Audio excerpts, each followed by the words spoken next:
Shri Swami Samarth. Students, आज आपण new सिलेबसनुसार थर्ड स्टँडर्डमधील 1.1 रेन इन समर ही पोयम पाहणार आहोत. रेन म्हणजे पाऊस, समर म्हणजे उन्हाळा. उन्हाळ्यामधील पाऊस कसा असतो हे आपल्याला सांगितलेलं आहे. Okay, look at the following pictures, identify them and say something about them. इथं आपल्याला काही पिक्चर्स दिलेले आहेत, ते काय आपल्याला ओळखायचे आहेत. ओके, आता हे फर्स्ट बघा काय आहे, स्कार्फ आहे. Next raincoat, right. नेक्स्ट आहे कॅप. हे काय आहे तर सनग्लासेस आहेत. ही अम्ब्रेला आहे. हे काय आहे तर बूट्स आहेत. हे काय आहे, स्वेटर आहे. ओके, फर्स्ट आपण ही पोयम आहे ते रीड करूया आणि नंतर मी एक एक लाईनचा तुम्हाला अर्थ काय आहे ते सांगते. ओके, तर बघा, how beautiful is the rain after the dust and heat in the narrow lane.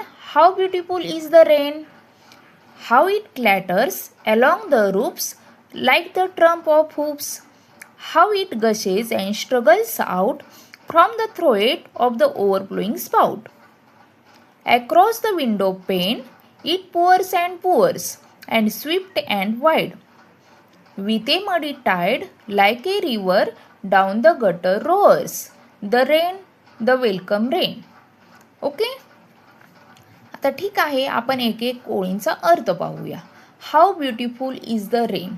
Beautiful म्हणजे काय तर सुंदर, म्हणजे किती सुंदर पाऊस आहे असं पोएट म्हणतात. After the dust and heat म्हणजे उन्हाळ्यामध्ये बघा खूप उष्णता असते. डस्ट म्हणजे काय, धूळ. हीट म्हणजे उष्णता, म्हणजे खूप गरम होतं.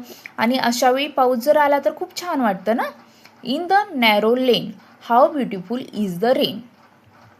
आणि खूप म्हणजे उष्ण होतं आहे, खूप धूळ आहे. In the narrow lane, narrow म्हणजे अरुंद, लेन म्हणजे काय, गल्ली.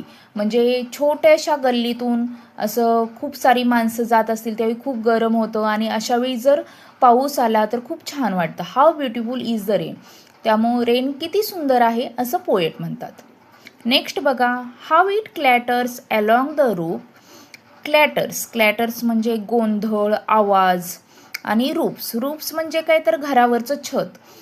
जसं की कुणाचं घर म्हणजे घराचं पत्र्याचं वरती छत असतं, कुणाचं कौलाचं, कुणाचं म्हणजे सिमेंटचं, right. Like the tramp of hoops म्हणजे how it clatters along the roof.